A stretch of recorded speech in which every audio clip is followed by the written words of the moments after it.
Being a competitive game, there are certain strategies in Splatoon that are favored over others, and when teams are recruiting, they have certain ideas in mind for which weapons they want teammates to play. I play short-range shooters, so my weapon pool has always been in demand, not just because my weapons themselves are great, but also because their versatility enables other people on my team to play more comp-dependent or off-meta weapons. But over time, I've coached people on all sorts of different weapons and heard their experiences with team hunting, and I do have a few tips for finding a team when you play a weapon that's not as popular competitively. Like I talked about back in the Finding Your Team video from back in 2020, that's the one where the "this is also dating advice" meme comes from, a critical first step of finding a team is knowing your own personal goals. As a general rule, the lower level your team is, the more you'll be able to get away with in terms of playing outside the meta, because your opponents will be less likely to know how to exploit a comp's weaknesses. One rough but possibly helpful way to think about it is that if a weapon or comp is weaker, it takes more player skill to win with it. And when you get to higher top level, you run into the question of how you can possibly outplay those opponents so hard that weaker comps can possibly work with any kind of consistency. That's not to say it's impossible to play off-meta or succeed on quote-unquote weaker weapons. Cherry Limeade were a notably high-level team considering how deviant their weapon comps often were from the established meta.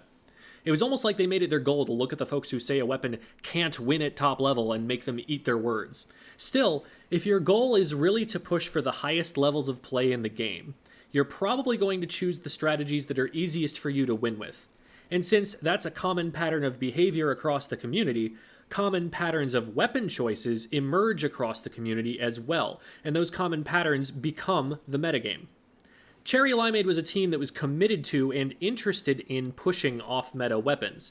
If the team you're trying out for is just interested in winning by any means necessary, they may be less open to the idea of experimenting with something when they know that the more orthodox option will definitely work for them. What is orthodox becomes more and more strict the stronger the teams get.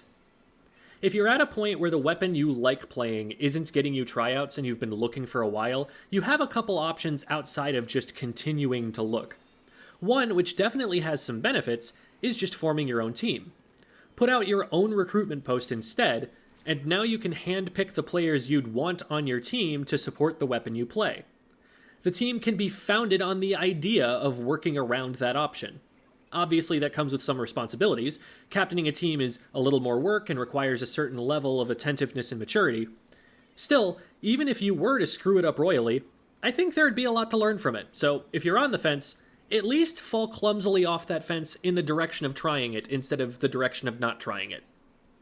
Another option is to pick up another weapon that's in higher demand. Obviously, if you were interested in just completely switching to a popular meta weapon that will probably stay in the meta for some time, that would be an easy solution. It's not necessarily a bad idea, especially if you're not too married to the weapon you have been using, and the only reason you've been using it is that you've been winning with it more often.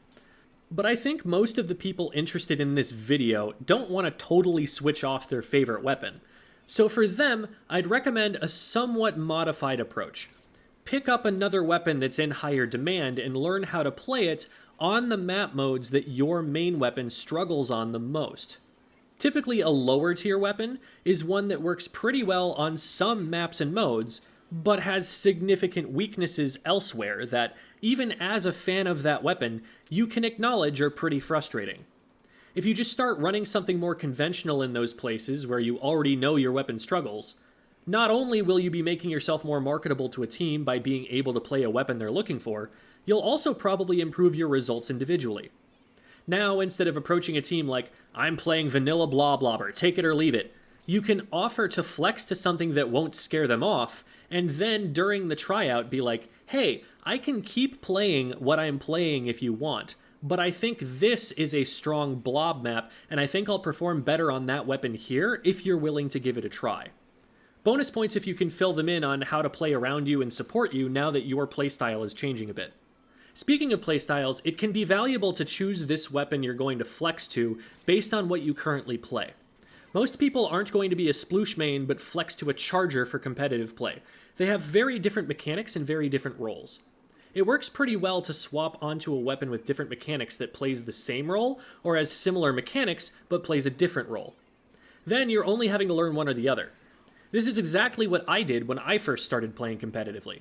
I started on the NZAP 85 in Splatoon 2, which was itself a strong meta option, but I didn't know that it was played primarily as a support. I was playing it much more aggressively than it was played competitively. I was told that if I wanted to play aggressively, the Tentatech Splattershot was a better option for that playstyle, so I swapped over to that, and it didn't take very long to get the hang of since the mechanics were very similar to what I'd already been using. If you find something that's fairly similar to what you play, practicing that weapon won't be that much different than playing your main weapon. And a lot of the things you learn will carry over and help your main weapon keep up even though you're using it less. I've been able to swap back to that support painter NZAP role recently in Splatoon 3 when needed, not because I've been playing support that often up until now, but because I've just grown as a player and, with my mechanics still being similar on the weapons I do play, picking up the nuances of the playstyle doesn't take as long. Best of luck out there hunting for a team. My own team just disbanded recently, so I'm right there in the same boat with you. It's often anxiety-inducing and frustrating and longer than you want it to be, but if you value being on a team, it is worth it, and I truly do hope you find your people here. No less than I did back in 2020 when I accidentally started a meme about dating advice.